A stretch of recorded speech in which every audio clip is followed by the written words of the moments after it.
Oi, pessoal, boa tarde. Estamos de volta aqui na disciplina, né, que é coordenada pelo Programa de Pós-Graduação em Psicologia aqui da Universidade Federal Rural do Rio de Janeiro. E hoje, nossa segunda aula, né, com a nossa querida convidada, psicóloga, doutoranda Aline Maia, né, ela é doutoranda na Universidade de Évora, também na área da psicologia. Então, hoje ela vai estar ministrando a sua segunda aula. Nós estamos aqui, né, felizes, ansiosos, aguardando essa troca tão rica para a gente, como foi na aula passada, né, Aline? Fique à Sim, vontade, estamos aqui para fazer as reflexões.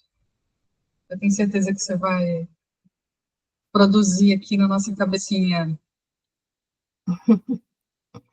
boa tarde, Ana, boa tarde a todas e todos.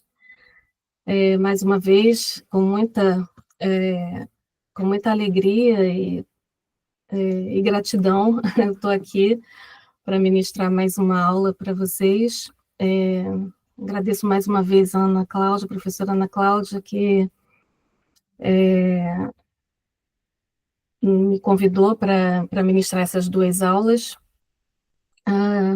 Dizer que eu sou muito grata à Ana Cláudia, porque eu acho que ela é alguém que está sempre nos motivando. Ela tem um segredo, ela tem uma lente assim especial que às vezes ela nos empresta e nos faz ver a nossa própria potência, né? A Ana, ela está sempre nos incentivando, sempre nos dizendo que nós temos potencial. Essa é uma frase que eu sempre guardo e muito obrigada, Ana, por confiar em mim mais uma vez a sua turma. Bom, deixa eu compartilhar aqui com vocês a tela. Vamos ver se dessa vez conseguimos. Como está aí? Tá ótimo. Agora só tenta clicar no Aparece a negocinho. tela inteira? Ainda não. Não? Então, o que será que aconteceu? Espera aí. Mas olha, a gente consegue ver, Aline, tá tranquilo. É? Uhum. E como é que eu faço aqui para Você voltar? só precisa aumentar um pouco a porcentagem ali da tela. Está 65%, você aumenta um pouquinho, ao lado da taça.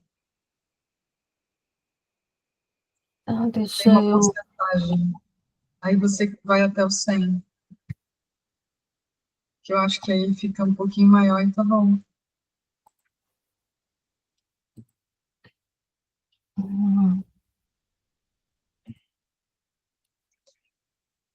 Mudou alguma coisa? Não. Saiu, tem que botar de novo. Tá. Ao lado da. Ah, ok, ok. Mas foi muito agora.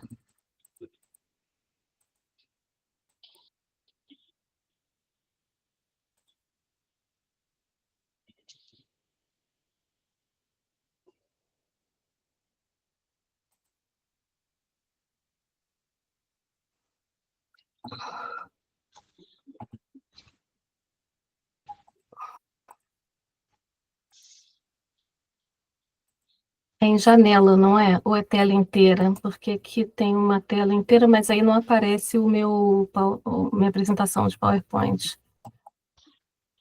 Se você transmitir a tela inteira, vai aparecer o PowerPoint também. Vai aparecer? Vai. Tá, então.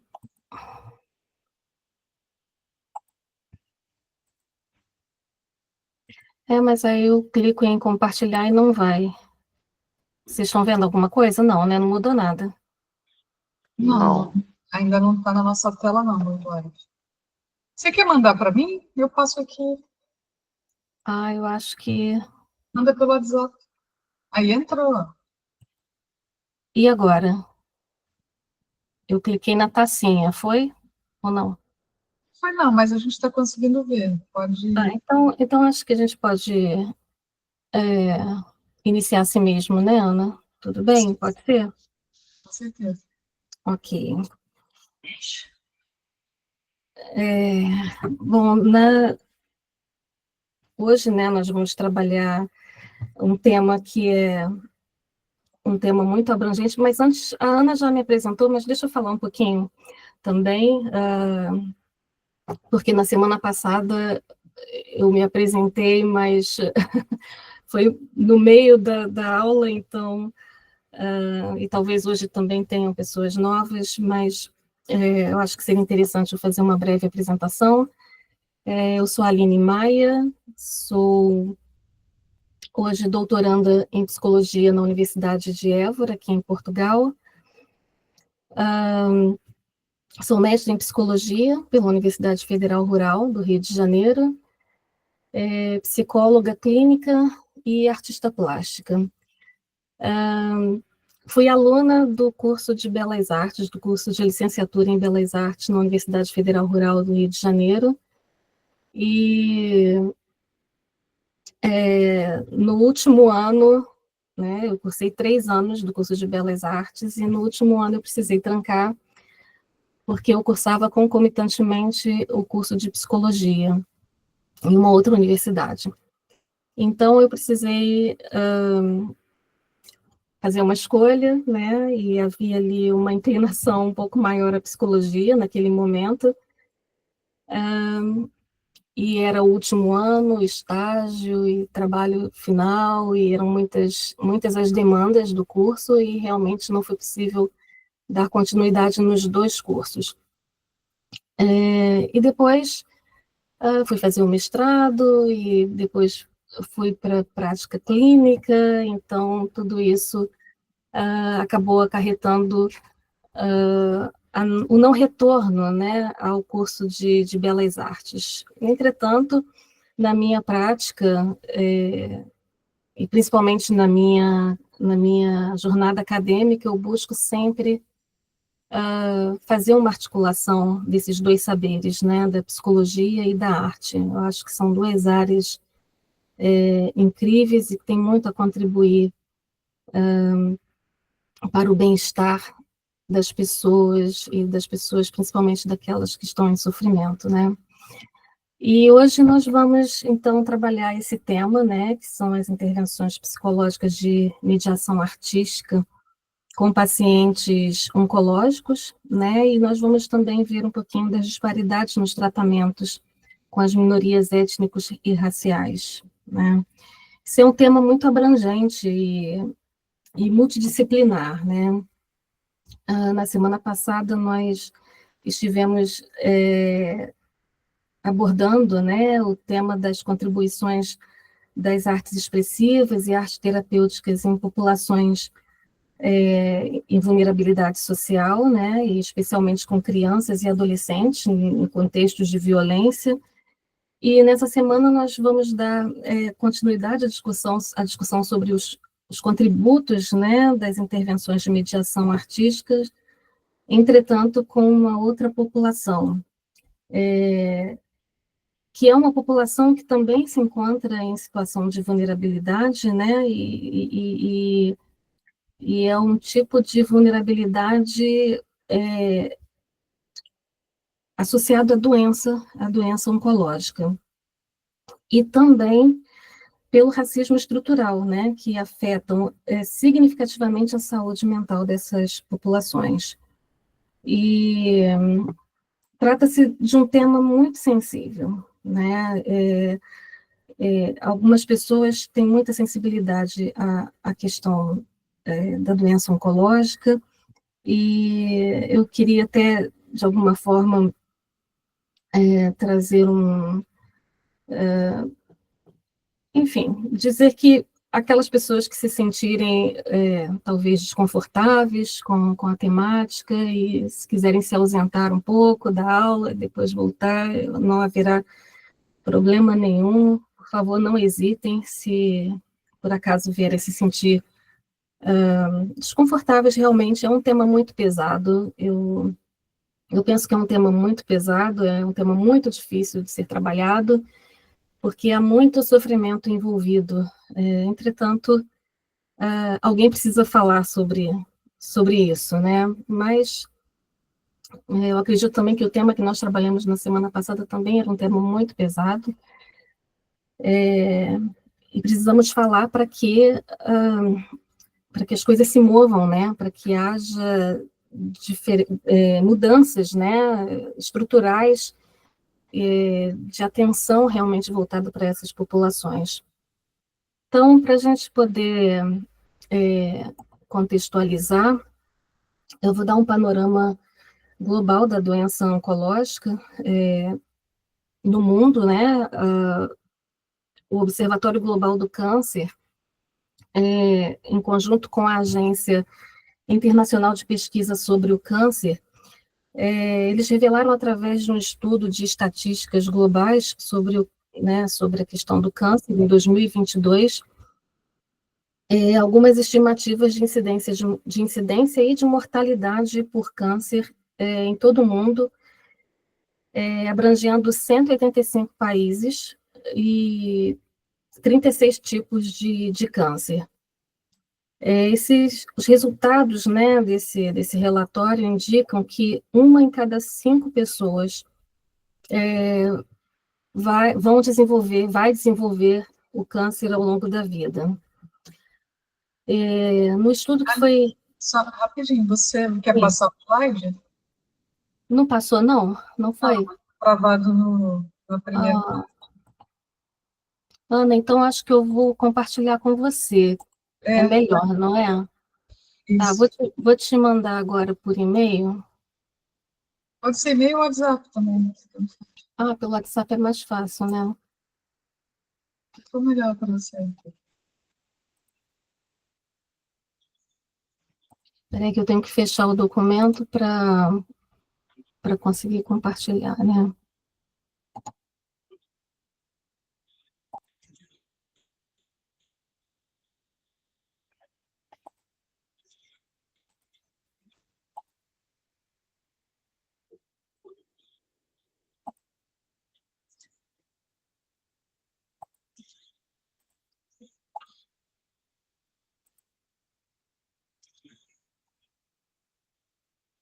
Recebeu, Ana?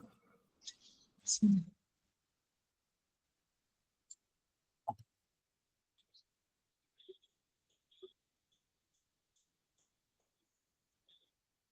Acho até que aqui pelo...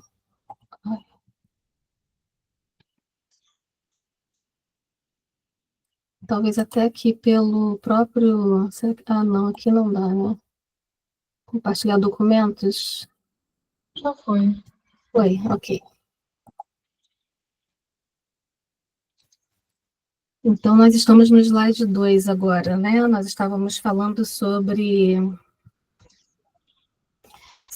o panorama global das doenças oncológicas, né? Então, dizíamos, então, que nesse relatório, né, que foi realizado em 2022, só no ano de 2022 foram estimados mais de 20 milhões de novos casos de câncer, quase 10 milhões de mortes, né, que foram atribuídas ao câncer nesse mesmo ano. Cerca de 1 em cada 5 pessoas vai desenvolver o câncer ao longo da vida, e 1 em cada 9 homens e 1 em cada 12 mulheres morrerão de doença oncológica. Pode passar, né? E aí eu trouxe aqui os tipos mais comuns, né, de câncer, de incidência de câncer, de acordo com esse relatório, né? São 5 os tipos de câncer mais incidentes, mais prevalentes, que é o câncer de pulmão, com 12,4% de incidência, o câncer de mama, com 11,6%, em terceiro lugar vem o câncer coloretal, com quase 10%, 9,6% dos casos, o câncer de próstata representa 7,3% dos tipos de câncer mais comuns, e depois o câncer de estômago, com 4,9%. Depois, no slide 4, nós vamos ver, então, as principais causas de morte. Pode passar, Ana, para o próximo slide. E como principais causas de morte por câncer, de acordo com o relatório, O câncer de pulmão lidera, né, esse ranking com 18,7%. Depois, o câncer coloretal, com 9,3%. Depois, o de fígado, em terceiro lugar, com 7,8%. Em quarto lugar, o câncer de mama feminina, com 6,9%. E, por último, o câncer de estômago, com 6,8%. Então, esses são os principais, as principais causas de morte por câncer, são esses 5 tipos de câncer. E o câncer é no próximo slide, pode passar. O câncer, ele é um grande problema social, né, de saúde pública e também um problema econômico, né, que nós enfrentamos nesse século. Quase 1 em cada 6 pessoas no mundo morrem por câncer. Acho que esse é um número muito alto, né, são 16,8% das mortes em todo o mundo por câncer. Em 2020, cerca de 1 milhão de crianças se tornaram órfãs de mães devido ao câncer. E isso evidencia um impacto familiar e social muito grande. Depois, as mortes prematuras, elas correspondem a 3 em cada 10 mortes prematuras, 3 são por conta do câncer, entre pessoas que estão na faixa etária entre os 30 e os 69 anos. As desigualdades geográficas também apresentam uma carga desproporcional com relação à mortalidade. Regiões como a África e a Ásia, elas apresentam uma carga desproporcionalmente alta de mortalidade. Mesmo com menor incidência nessas regiões, há uma maior mortalidade proporcional com relação a outras regiões. E isso é um reflexo, né, de diagnósticos tardios, de acessos muito limitados ao tratamento, e são regiões que realmente são extremamente afetadas com o câncer, com a doença oncológica. E depois,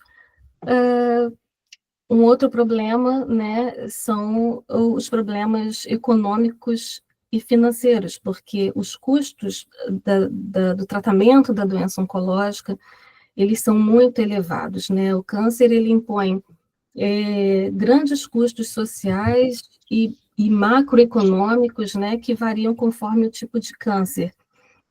Também variam de acordo com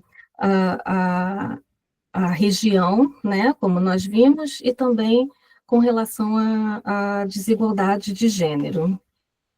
E aí no slide 6, pode passar isso, nós vamos então olhar um pouquinho mais de perto as desigualdades regionais, né? De acordo com esse relatório, há uma grande discrepância nos níveis de desigualdade regional, né? Como nós já dissemos, há uma maior mortalidade onde há menos recursos, né? Portanto, regiões como a África e a Ásia, né, concentram mais da metade das mortes. Isso é muito impactante, essa informação. E são taxas muito altas de letalidade, né, causadas geralmente por essas questões, diagnósticos tardios, acessos limitados aos serviços de saúde, deficiências, né, e muita carência no rastreio preventivo das doenças. Uma outra desigualdade também se dá às dramáticas taxas de incidência, né? Países como a Austrália e a Nova Zelândia, por exemplo, e a Europa Ocidental também, tem incidência 5 vezes maior de casos de câncer. De vez em quando eu vou falar cancro, gente, porque aqui nós falamos cancro, né? Mas se eu soltar um cancro, vocês acho que não está tudo bem, né? Portanto, há uma incidência de até 5 vezes mais casos, né, em regiões da Europa Ocidental, Nova Zelândia e Austrália do que na África Ocidental, né? Entretanto, isso não significa que haja menos câncer em regiões de baixa incidência. Muitas vezes, enfrenta-se também um grande problema com as subnotificações. E essa falta de dados, ela mascara a realidade de um cenário muito cruel, né?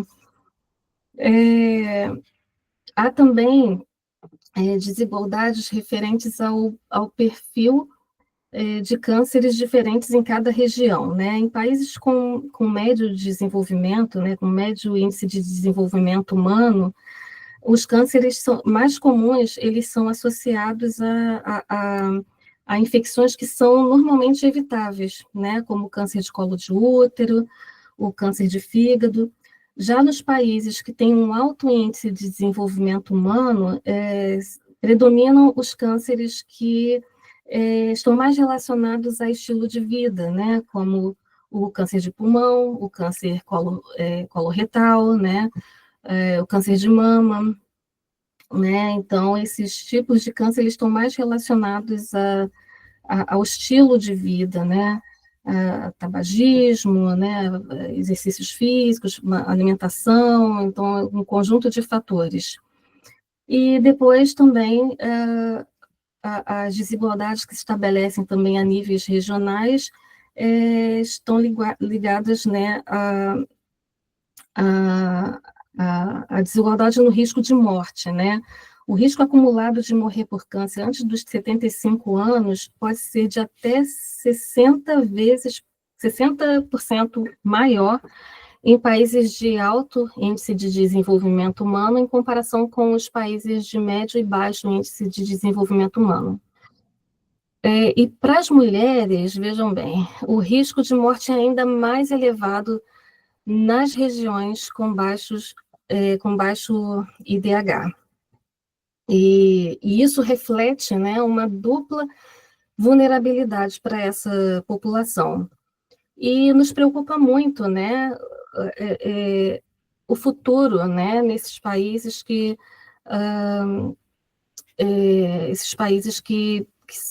estão classificados, né, com baixo e médio índice de desenvolvimento humano, né? E isso exige que ações urgentes sejam focadas, né, em equidade, né, para cuidar e, enfim, e tentar mudar um pouco esse cenário. E aí, no slide 7, nós vamos falar um pouquinho das projeções futuras, né? Os dados, eu considero que são dados alarmantes, né? O relatório, ele estima que até 2050, os casos anuais de câncer subam para 35 milhões, é um crescimento de 77%. E esse aumento, ele será impulsionado muito pelo crescimento populacional, pelo envelhecimento da população, sobretudo em países de baixa e média renda, não é? E países com alto e muito alto IDH, eles apresentam maior incidência de câncer, entretanto, uma menor mortalidade, né, graças a sistemas de saúde mais eficazes, a acesso a diagnósticos precoces e tratamentos mais adequados. Já os países de médio e baixos índices de desenvolvimento humano têm menor incidência, entretanto, tem uma maior mortalidade relativa, indicando que muitos casos não são diagnosticados, ou quando são diagnosticados, são tardiamente tratados e às vezes nem isso, né?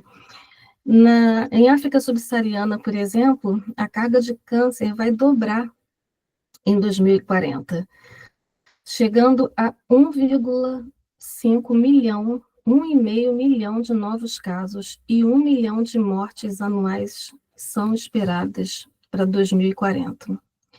E realmente é um dado muito, muito sério. E o que mais nos o que mais nos intriga é que são cânceres que são preveníveis.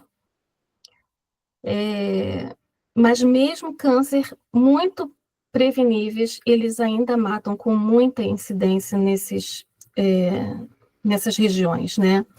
O câncer de colo de útero, por exemplo, ele é altamente prevenível com vacinação e rastreio, né? E ainda assim é uma das principais causas de mulheres, de morte, né, em mulheres em países com baixo índice de desenvolvimento humano. A baixa cobertura vacinal também contra o HPV e a falta de programas de rastreio são fatores muito críticos. E sem investimento urgentes na prevenção, no rastreio e no acesso mesmo aos tratamentos, essas desigualdades elas tendem a se tornar cada vez mais graves, né? E seguindo para o slide 8 agora, o diagnóstico da doença oncológica, né, e o tratamento também, trazem uma carga muito grande, né, de sofrimento psíquico. E um estudo que foi realizado, uma revisão sistemática, né, que foi realizada a partir de 208 estudos, com um N de 654.413 participantes, revela que o sofrimento psíquico relatado por esses pacientes indicam que 19,5% desses pacientes relataram sintomas depressivos e sintomas clinicamente relevantes. 17,8% apresentaram sintomas de ansiedade, 34,3% vivenciaram angústia psicológica significativa, 43% desses pacientes oncológicos relataram insônia, quase 18% demonstraram, né, sintomas de estresse pós-traumático, e um número assim, muito estarrecedor é que a incidência de suicídio entre pacientes oncológicos foi de 161 por 100 mil pessoas por ano diagnosticadas com câncer. E os dados que o estudo apresenta com relação aos transtornos que foram diagnosticados, assim, são muito discrepantes, né? Foram diagnosticados dentro desse N de 654.413 participantes, apenas 10,3% de transtorno depressivo diagnosticado. 5,6% de transtorno de ansiedade.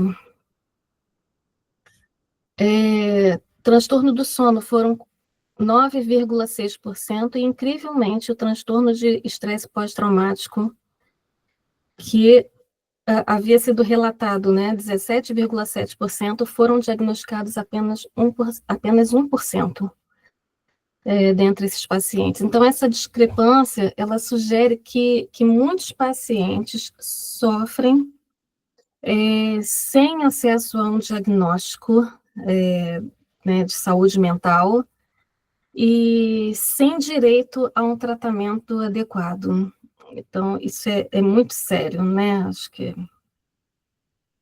E, além disso, a taxa de suicídio nessa população, né, é muito superior à média, mostrando que a dor psíquica ela pode ser devastadora. E o apoio em saúde mental a essas populações é fundamental para melhorar esses desfechos, né? E veja bem, esse foi um estudo realizado com pacientes que foram diagnosticados e estavam em tratamentos de câncer de pescoço e cabeça.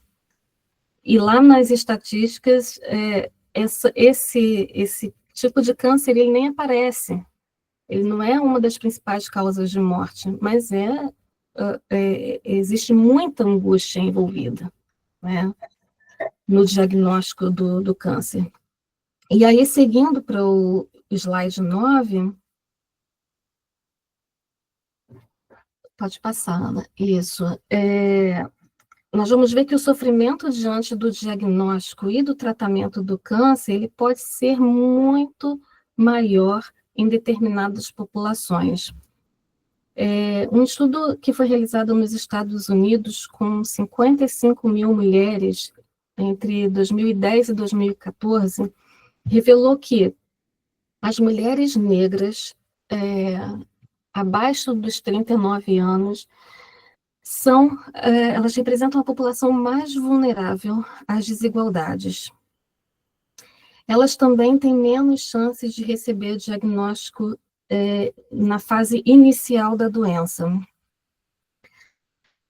As mulheres também recebem mulheres negras recebem menos tratamentos adequados. E quando se trata da radioterapia pós-operatória, esse tipo de tratamento foi menos oferecido às mulheres negras do que às mulheres brancas, mesmo com indicação clínica. Portanto, há realmente um descaso muito grande com relação a essa população. Essas mulheres também elas têm menor taxa de conclusão do tratamento, obviamente, né, porque com todas essas dificuldades, e menos chance de sobrevida à doença oncológica. Então, a saúde mental das mulheres negras com câncer é impactada não apenas pela doença em si, mas por um sistema que frequentemente não as vê, e que não as escuta, que não as acolhe. E o enfrentamento à doença oncológica nesse contexto é também, e deve ser também, um enfrentamento ao racismo e às desigualdades, né, e a própria invisibilidade. E aí, seguindo para o slide 10, nós podemos observar que a combinação desses fatores resulta em um alto risco de sofrimento psíquico para essa população. Essas mulheres, elas têm maiores índices de medo, né, medo constante, e muitas vezes por falta de acesso aos tratamentos, né, e aos diagnósticos também, né, aos tratamentos e aos diagnósticos.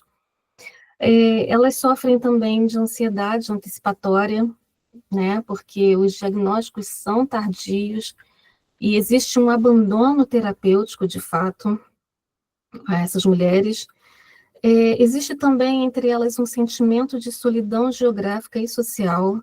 Essas mulheres tendem a se isolar, né, até porque a doença oncológica também traz um grande estigma, né, para essas mulheres.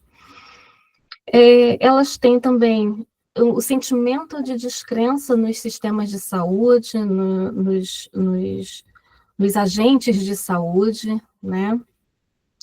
E também uma baixa percepção de valor da própria vida, né? E não apenas apenas a baixa percepção, a autopercepção, mas também existe uma percepção de que o Estado também não valoriza, né? E diante desse cenário, ainda assim, as mulheres negras, elas são as que menos são encaminhadas aos serviços de apoio psicológico, infelizmente. E o sofrimento dessas mulheres, ele se torna prolongado e cada vez mais invisibilizado. Essas mulheres também, elas sofrem, né, o racismo de gênero, que é disfarçado do estereótipo da mulher negra forte.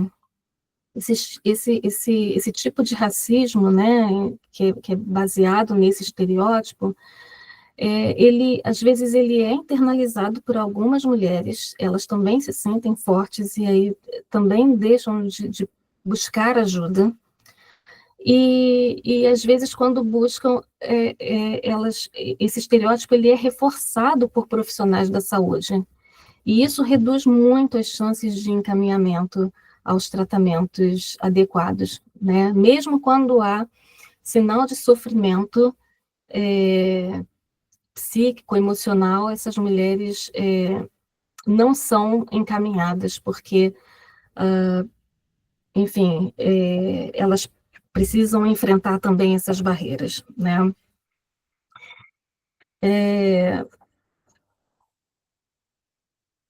Esse estudo ele conclui que o sofrimento das mulheres negras ele não é apenas individual ou emocional, ou psicológico, ele é produzido e agravado por desigualdades institucionais, simbólicas e raciais. E se a dor psíquica ela não é reconhecida, também não há cuidado. E se não há cuidado, o que há é negligência. E o estudo revela isso. Seguindo para o slide 11, a gente precisa pensar, né, de que forma nós podemos responder a essa condição de elevada vulnerabilidade. E aí observem, né, que nós, né, o que nós vimos até aqui, né, todas essas variáveis que estão envolvidas nesse processo de adoecimento. Primeiro, o fardo da doença oncológica, né, a doença em si, ela já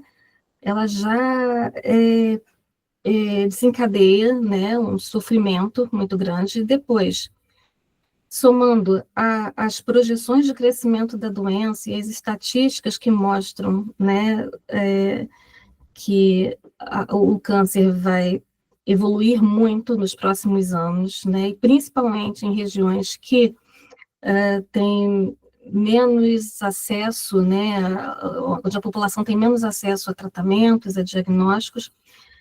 Depois, o preconceito, né, e a discriminação que essa população sofre, as mulheres em especial, e somado a isso, o sofrimento emocional e o sofrimento psicológico.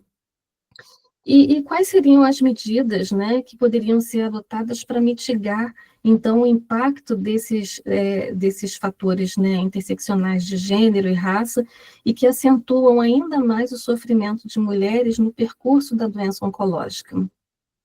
E aí nós seguimos para o slide 12, e nós vamos ver que, de acordo com o relatório, né, que nós vimos na aula anterior, o relatório da Organização Mundial da Saúde, né, sobre os impactos positivos das abordagens artísticas na saúde, né, esse mesmo relatório, que é um relatório muito amplo, ele também indica, né, resultados muito positivos das abordagens artísticas em populações também com doença oncológica, né, como a redução dos efeitos colaterais, né, ao tratamento, como náusea, falta de apetite, sonolência, falta de ar. Essas abordagens também, elas diminuem a ansiedade, a dor, pressão arterial, especialmente em contextos hospitalares, e aqui um parênteses, especialmente com crianças, principalmente com crianças. Também melhora o bem-estar emocional e a qualidade de vida, promovendo o fortalecimento de vínculos com os cuidadores. Também atuam como complemento aos tratamentos médicos tradicionais, né, oferecendo uma abordagem mais holística, uma abordagem mais centrada no paciente. E também algumas dessas intervenções, elas mostraram-se mais econômicas do que os tratamentos convencionais para determinados sintomas. E isso também ajuda a desobstruir os sistemas de saúde, né? Então, os impactos das atividades artísticas, das terapias artísticas, né, de mediação artística, expressivas e artes terapêuticas, elas são muito eficazes também em população com doença oncológica. E aí, seguindo para o próximo slide, essas intervenções psicológicas de mediação artística, a gente faz essa pergunta, né, será que elas podem melhorar a qualidade de vida de doentes que enfrentam, além, né, da experiência do câncer, elas também enfrentam desafios também com discriminação, com preconceito, Como será, né, que essas abordagens podem trazer algum tipo de benefício para essas populações? E aí, a nossa hipótese é que sim, né, a hipótese da minha pesquisa, né, da minha pesquisa de doutorado, e essa aula aqui, ela faz um pouquinho parte da minha pesquisa de doutorado. A nossa hipótese é que sim, porque as práticas artísticas, né, elas podem ser culturalmente adaptadas, né, o que torna as terapias de mediação artística ferramentas muito poderosas para acolher as experiências subjetivas, que são marcadas muitas vezes nessa população, né, pelo racismo estrutural e pelas desigualdades sociais. As intervenções também de mediação artística, elas podem fortalecer a autoestima, a resiliência emocional, aumentar o senso e a percepção de pertencimento social, e esses são aspectos que frequentemente eles são abalados em pacientes que enfrentam discriminação e que enfrentam invisibilidade nos sistemas de saúde. E também nós pensamos que a prática artística incorporada aos tratamentos, elas podem trazer estratégias de cuidado mais igualitárias para essa população, promovendo espaços de escuta, né, que sejam culturalmente sensíveis, que respeitem a diversidade cultural, racial e também a diversidade de gênero dos pacientes, né? E aí, para concluir, porque eu gostaria de de ter um tempo, né, para a gente fazer uma intervenção com a turma, vamos passar ao último slide, né, para concluir. Dentro de todo esse panorama, né, nós entendemos, então, que as minorias étnicos e raciais, elas frequentemente enfrentam barreiras estruturais, né, no acesso aos diagnósticos e aos tratamentos, e isso dificulta muito a jornada oncológica, né, a experiência do tratamento oncológico e da experiência da doença. E também as disparidades no acesso aos diagnósticos, né, e aos tratamentos dessas populações, e as estimativas também relacionadas à doença oncológica, elas representam um problema muito grave, né, de saúde pública, e que exige ações realmente imediatas. E, paralelamente aos tratamentos, é urgente que sejam elaborados conjuntos, né, de ações que minimizem o sofrimento dessas populações. E, nesse contexto, as intervenções baseadas em artes, elas representam ferramentas terapêuticas muito potentes, né, que não vão apenas melhorar os indicadores clínicos, físicos e emocionais das pacientes né, que estão aí no enfrentamento da doença oncológica, mas também pode representar uma ponte para cuidados mais humanizados, mais inclusivos, né, especialmente para essas populações minoritárias, né, que são populações que historicamente são marginalizadas, né? Portanto, nós pensamos que, sim, as intervenções baseadas em artes, elas têm muito a acrescentar. Esse é um recorte da minha tese de doutoramento. Estou trabalhando com uma população que além de todas essas variáveis que eu apresentei, né, porque são mulheres que estão enfrentando a doença oncológica e que são de regiões que são mais afetadas, né, principalmente com a mortalidade, e que estão em situação de migração.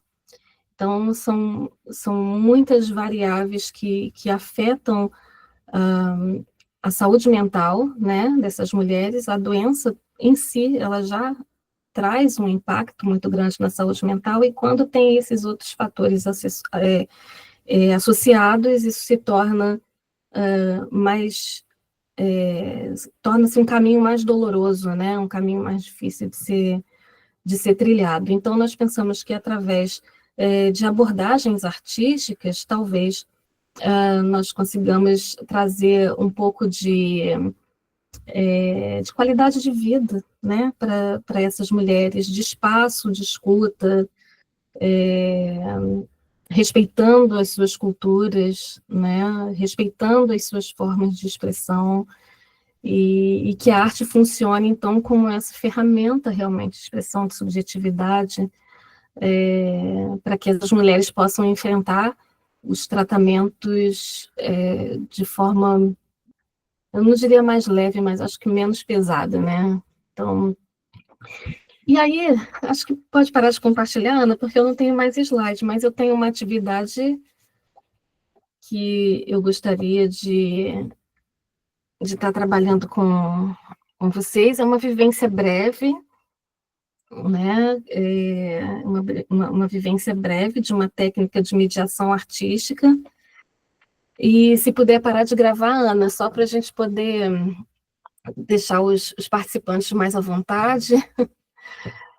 É porque realmente nessas oficinas, né, surgem muitas coisas. E eu acho que seria interessante que a gente pudesse ficar bem à vontade.